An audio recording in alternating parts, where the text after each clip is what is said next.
मुझे ऐसा लगता है भैया कि जसप्रीत बुमराह के अलावा कोई आपके पास अभी उस लेवल का ट्रेंड बॉलर नहीं है जो अपने बॉलिंग की लाइन लेंथ में उस हिसाब से अल्टरेशन लेके जाए। हाँ, आपको पता है कि जब से भरत अरुण ने इंडिया की टेस्ट बॉलिंग कोचिंग छोड़ी है, इंडिया ने कितने टेस्ट मैचेस जीते हैं?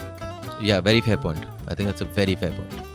फर्स्ट इनिंग्स में तो ऐसा ही लगा कि सब लोग नकली है, everything seemed to be too much dependent on Jasprit Bumrah in the first innings. मॉनी मॉर्कल का पत्ता काट रहे हो आप, ये कह रहे हो, ये बोल रहे हो ना? मुझे नहीं चाहिए फॉरेन कोच यार, हमारे पास बहुत अच्छा सेटअप है, वैसे भी इंडियन कोचेस में है, ऐसा कुछ भी नहीं। मुझे नहीं लगता है कि बुमराह पे मतलब obviously he is the stand out bowler, but हम डिपेंडेंट नहीं है। अगर मैं आपको थोड़ा सा पीछे ले जाऊं, 2022 में हमने 378 का टारगेट दिया था इंग्लैंड को, तब भी हमने 378 में टारगेट को चेस करा दिया था उनसे, और वो भी 4 विकेट ही उनके गिरे थे। तो मैं ये कहूंगा कि एक रेयर ब्लिप है बॉलिंग में। ये जो डिपेंडेंसी है, सो कॉल्ड जो हम लोग डिपेंडेंसी कह रहे हैं जसप्रीत बुमराह, जैसे कि मतलब हम कह रहे हैं कि मतलब और हमारे गेंदबाज हैं ही नहीं, बाकी सब पुतले हैं। Is it downplayed, is it overplayed, या आप कह रहे हो there is actually an issue कि मतलब बहुत ज्यादा डिपेंडेंसी एक बंदे पे? सर पता क्या है, मैंने पूरे मतलब जो 3 सेशन हुए उस पे एक चीज बहुत ही स्पेशली नोटिस की ना, या तो बुमराह को कुछ ज्यादा ही स्टेप्स पे फॉलो करते रहते हैं, या तो एक सबसे बड़ा इशू ये है ना कि बॉलर्स जैसे जो अपनी नेचुरल लाइन लेंथ है ना उस पे स्टिक नहीं करना चाहते हैं। सिराज का फर्स्ट स्पेल बहुत सही लाइन लेंथ पे था, स्टिक था बिल्कुल ही, बट उसके बाद पता नहीं फिर क्या हुआ, फिर वही हर ओवर में 2 लूज बॉल्स डाल देना। कल I thought Siraj bowled better than Bumrah. या Siraj bowled better than Bumrah. फिर उसके बाद लेकिन सर थर्ड बॉलर को वैसे फॉलो भी तो करना पड़ेगा। प्रसिद्ध कृष्णा तो अपनी आईपीएल की इकोनॉमी इधर फिट इन करने की कोशिश किए पड़े हैं, मुझे समझ में नहीं आ रहा क्या कर रहे हो। हर ओवर में एक शॉर्ट बॉल, एक या तो wide down the leg stump या फिर ऑफ स्टंप, वो समझ में नहीं आता क्या करने की कोशिश है। मतलब फिर आप एक एंड से प्रेशर कितना भी बना लो, अगर दूसरे एंड से रिलीज होता रहेगा तो फिर बुमराह क्या, कोई भी अटैक का कोई भी दुनिया का बॉलर कुछ नहीं कर सकता है। मुझे ऐसा लगता है भैया कि जसप्रीत बुमराह के अलावा कोई आपके पास अभी उस लेवल का ट्रेंड बॉलर नहीं है जो अपने बॉलिंग की लाइन लेंथ में उस हिसाब से अल्टरेशन लेके जाए।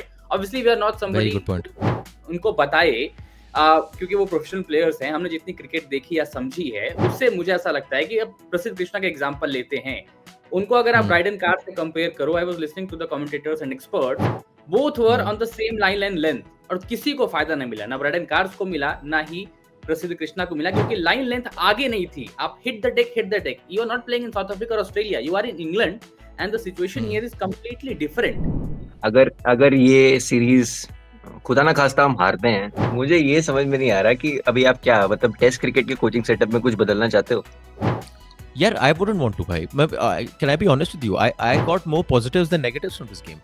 Put aside the result. See, when you go into a sport, आप भी किसी लेवल पे खेलते हो, मैं भी खेलता हूँ। So if circumstances have been concerned like that, हाँ, आपको पता है कि जब से भरत अरुण ने इंडिया की टेस्ट बॉलिंग कोचिंग छोड़ी है, इंडिया ने कितने टेस्ट मैचेस जीते हैं? Yeah, very fair point. I think that's a very fair point. एक लाइन लेंथ पे ऑपरेट करने की जो एक स्ट्रेटेजी और थिंकिंग थी, पता नहीं कहाँ गायब दिख रही है, मुझे समझ में नहीं आ रहा क्या कर रहे हैं। मॉनी मॉर्कल का पत्ता काट रहे हो आप, ये कह रहे हो, ये बोल रहे हो ना? मुझे नहीं चाहिए फॉरेन कोच यार, हमारे पास बहुत अच्छा सेटअप है, वैसे भी इंडियन कोचेस में है, ऐसा कुछ भी नहीं।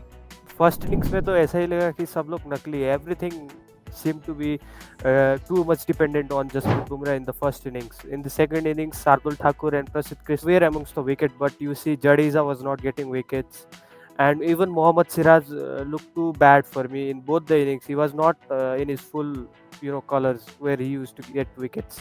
बुमराह को भी ऐसा लगना चाहिए कि और भी बॉलर्स है जो काम कर रहे हैं और कोई विकेट्स नहीं ले। बुमराह को भी कुछ तो लगे उसको कि हाँ भाई मेरे सिवा भी कोई तो है जो विकेट्स ले रहे हैं। Mohammad Siraj is also going through his rough patch, but he bowled pretty well in the second innings. I liked his intensity. First spell he was very active, but he dropped his intensity, I feel. क्या लग रहा है, बहुत dependent है बुमराह पे, या ये बस एक मीडिया की बनाई हुई चीज है कि जहाँ देखो बुमराह हो रहा है?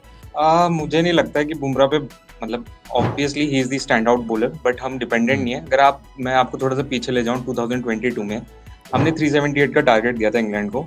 इस पूरा बॉलिंग लाइनअप हमारा सेम था, एक्सेप्ट अभी जो प्रसिद्ध कृष्णा है उनकी जगह शामी थे, तब भी हमने 378 में टारगेट को चेस करा दिया था उनसे, और वो भी 4 विकेट ही उनके गिरे थे। तो मैं ये कहूंगा कि एक रेयर ब्लिप है बॉलिंग में। This is a rare blip. Would you read too much into the bowling in a match जहाँ पे conditions अनुकूल थे भाई बैटिंग के लिए? सब जो आए रन बना के गए हैं, मोटा जो भी पक्का बल्लेबाज था। तो would you read too much into it? No, I won't read too much into it. The only thing is that, Prasidh Krishna needs to step up a bit. He is facing the same difficulty जो शामी को पहले होती थी अपने career में, कि 3-4 बॉलें तो बहुत अच्छी डालते हैं, मगर 1-2 बॉलें बाउंड्री बॉल डाल देते हैं. When people are talking so much about Bumrah, I always feel about the other bowlers. वो जो 5-6 बंदे बैठे हुए हैं और ऐसे बात कर रहे हैं हम लोग Bumrah, and sure he's a generational talent. But what do you think the other 5 must be feeling? कि यार मतलब भाई हम यहाँ पे क्या, हम चाय कॉफी पिलाने आए क्या, समोसे तलने आए क्या? No, I absolutely agree with you. And you know, like lunch के बाद वो जो बारिश वाला ब्रेक हुआ, तब after like शुरुआत में Siraj didn't bowl well, but after that he really bowled his heart out. He was bowling so well. एक वो slip का fielder होता तो that wicket could have come, या फिर जो वहाँ पर catch होता. But again, not a lot of conversation. Bumrah didn't take wickets, so again we lost the match. So yeah, Bumrah ने नहीं लिया wicket. Bumrah नहीं चला. And I'm sure like if somebody would ask Bumrah, he would not want him to be considered that way. वो unnecessary pressure create हो बाकी players पर. अभी क्या है पता नहीं, क्या कैप्टेंसी का भी क्या इशू है, मुझे समझ में नहीं आया. ऐसा लग रहा था कि मैच में हमने 371 नहीं कुछ 171 दिए करने के. बच्चे की जान लोगे क्या भाई, पहला मुकाबला खेल रहा है बतौर कप्तान. बिल्कुल, मुझे वो कोई नया शुरू करोगे तो आप भी थोड़े नर्वस होगे. It's normal, it's human. मतलब 2 एक्सट्रीम्स पे ऑपरेट कर रही टीम. एक एक्सट्रीम ये कि 5 सेंचुरीज मार देते हैं और फिर उसके बाद 75 रनों पे 13 विकेट्स दे देते हैं 2 इनिंग मिला के. पता नहीं क्या है. You genuinely think that, I mean, because वो 75 रन पे 6 विकेट गए हैं तो वहां आप हारे हो match? Is that why you think you lost? But we gave that psychological edge ना. मतलब आप सेशन कंट्रोल कर रहे थे यार. आप आखिरी में आके 20-25 मिनट में ऐसा गेम घुमाते हो, फिर वो कहाँ टारगेट 425 की लीड दिखती है और वो 371 पे रुक जाती है. The fast bowling efforts, मैं अभी भी कहता हूँ कि प्रसिद्ध कृष्णा को टाइम देना चाहिए. Because so far what I have understand by analyzing प्रसिद्ध कृष्णा, ये बंदा जो है, ये बंदा कटर्स बहुत अच्छी डालता है. प्रसिद्ध कृष्णा की शायद एक क्वालिटी आ जाती है कि जिस भी दिन ओवरकास्ट कंडीशन वाला एक सिनेरियो बनेगा, वहां पर he'll be the guy that gives you the glimpses of Umesh Yadav. ये उमेश यादव जो एक जमाने में काम करके दिया करते थे कि वो जो कटर इतनी अच्छी डालते थे ओवरकास्ट कंडीशन के अंदर, एकदम से तुरंत अगर आपको ब्रेक थ्रू चाहिए, आए 20-21 ओवर के अंदर आपको बॉलिंग करके दिए, 3-4 ओवर का स्पेल डाला, and he gets the job done.